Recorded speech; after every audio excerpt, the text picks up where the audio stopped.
Alors ça, c'est le micro Sony ECM B10 qui a gentiment été prêté par un pote. La spécificité de ce micro, c'est qu'il se branche sur la prise, je sais plus comment on dit, caoutchouc, un truc comme ça. Je sais jamais. Enfin bref, la prise qui est juste au-dessus, vous avez juste à le glisser, le brancher et toutes les informations, l'alimentation, tout se fait par là. Donc rien besoin de faire. Il n'y a même pas besoin de l'allumer ou quoi que ce soit. Donc franchement, c'est, je trouve, une facilité d'utilisation qui est top. Les petits tests que j'ai fait, le son a l'air pas mal, mais ce que je vous propose, c'est qu'on aille directement sur le terrain, c'est-à-dire en extérieur, pour tester le son. Donc on se retrouve sur le terrain, parce que ce petit Sony, je pense que son terrain de chasse, c'est le vlog, de manière assez facile, parce qu'il n'y a rien de besoin de brancher, pas besoin de l'allumer. Et je suis avec Monsieur Coq qui m'a gentiment prêté, parce que c'est son achat. On est sur le setup. Et on a fait un petit échange de bons procédés, puisque moi du coup j'avais le micro Rode, qui a le truc chiant, comme on le voit, où il faut brancher. Et l'allumer normalement, non, je crois qu'il s'allume quand tu allumes la caméra. En fait, normalement il s'allume tout seul. Après il y a un avantage quand même qui est indéniable, c'est que pour le coup là moi je peux mettre ma poignée sur ma poignée avec mon moniteur, ce qui n'est pas possible du coup avec le Sony. Ouais. Voilà. Non, je pense que quand tu as besoin de riguer vraiment le gros truc, c'est avantageux. Mais en termes de simplicité, on va le voir après, on va faire des petits plans. En termes d'installation, en termes de complexité, de problème de dire est-ce que j'ai mis de la batterie ou est-ce que j'ai oublié de le brancher, le Sony est quand même beaucoup plus facile. Là on est en option, on m'entend aussi derrière. Et c'est ça en fait, quand on est sur vraiment le gros rig, de pouvoir en fait mettre notamment un moniteur et de pouvoir brancher le micro à côté, ça tu peux pas le faire avec le Sony. Non, ça c'est pas possible. Et je t'avoue que c'était un peu le truc que je me disais quand je suis parti au Guatemala. Et finalement j'ai pas du tout utilisé le moniteur. Après le gros problème aussi c'est que t'es en voyage, t'as pas le temps de tout monter à chaque fois, etc. C'est trop long, c'est fatigant, donc là franchement j'ai presque regretté de ne pas avoir le micro Sony avec moi, quoi. Du coup on est à Madeleine, sur une petite place sympa, il y a plusieurs trucs. Déjà on veut tester ce micro, voir est-ce qu'il fonctionne bien. Et également j'ai reçu un petit trépied, donc on va faire quelques plans en extérieur pour le tester, pour une vidéo qui va arriver plus tard, sur un trépied de voyage ultra compact. Et un truc qui me saoule, mais bon on en parlera dans cette vidéo, c'est les pieds où il faut dévisser, là c'est pas le cas, donc ça va être vraiment bien. On a ces deux choses, test du micro et après on fera le trépied. Sur ce micro du coup il y a plusieurs modes qui sont intéressants. Là on est en mode vraiment directionnel, c'est-à-dire que on va filmer, on va entendre uniquement ce que la personne en face dit, donc là c'est parfait pour le vlog à main levée ou alors quand vous allez capter le son d'une personne. Le problème c'est que si on parle avec quelqu'un qui est juste à côté, par exemple avec Axel tu peux discuter. Ouais, mais alors là normalement vous ne devriez pas trop m'entendre. Voilà, normalement. Il y a un bruit de malade en plein Paris, des scooters, des voitures.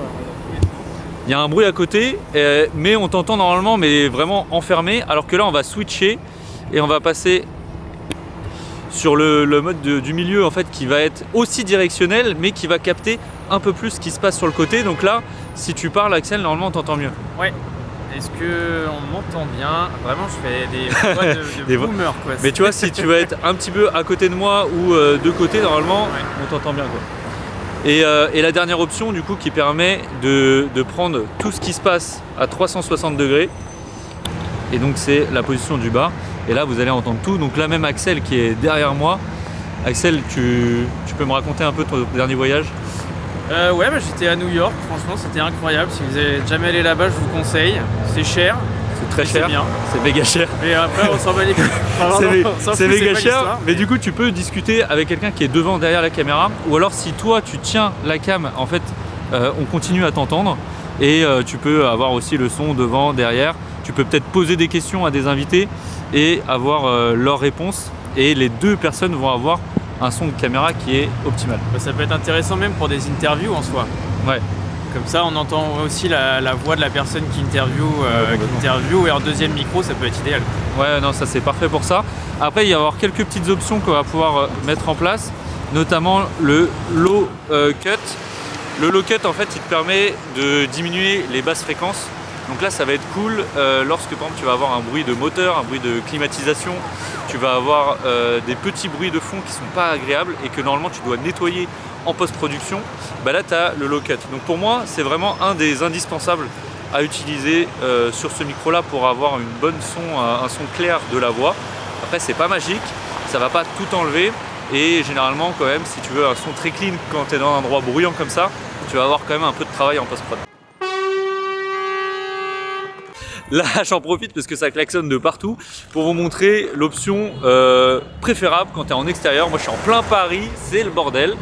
Donc c'est d'activer la partie directionnelle plus le noise cut. Le noise cut c'est un filtre qui va se mettre sur ta voix et ça va permettre d'enlever un peu les bruits autour et qu'on entende mieux la voix lorsque tu filmes. Donc c'est hyper intéressant. Après ça fait pas des magies, ça va pas tout couper.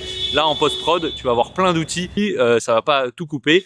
Là en post-prod tu vas avoir plein d'outils pour ça. Mais là vraiment c'est très bruyant. Donc si jamais j'avais pas le noise cut activé, ça serait presque inaudible pour toi. Bon, il reste deux choses dont on n'a pas parlé, c'est la partie décibels où par exemple si vous êtes en concert vous allez pouvoir en fait descendre les décibels de moins 10 ou moins 20 dB. Donc ça c'est parfait pour les endroits très bruyants comme un concert. Vous avez également la possibilité d'être soit en digital soit en analogique. Alors ça la différence elle est assez fine, mais de ce que moi j'ai compris c'est que vous allez avoir un son plus safe en digital et par contre en analogique vous allez avoir quelque chose de plus organique. Donc ça peut être une préférence pour certains. J'ai fait des petits tests, je vois pas une différence monstrueuse. Là je suis en digital, je vais passer en analogique comme ça vous allez voir. Voilà, là j'ai rien touché, je me suis juste mis en analogique. Vous allez entendre peut-être une petite différence.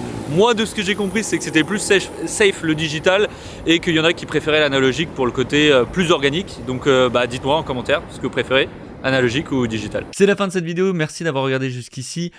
Si ça te plaît, si tu aimes parler vidéo, matos, business, etc., n'hésite pas à t'abonner. On est une toute petite chaîne familiale. Moi, ça me ferait vraiment plaisir qu'elle puisse continuer à grossir. En plus, ça me motive à chaque fois à faire d'autres vidéos. Tu peux également mettre un petit message en commentaire. On discute ton avis sur les micros, ce que tu aimes, ce que tu n'aimes pas, etc., etc. J'adore discuter de ça avec vous. Et vous pouvez également me suivre sur Instagram puisque là, je partage un petit peu les backstage, etc. Donc, ça peut être très cool également de venir échanger dessus. Moi, je vous dis à bientôt. Ciao.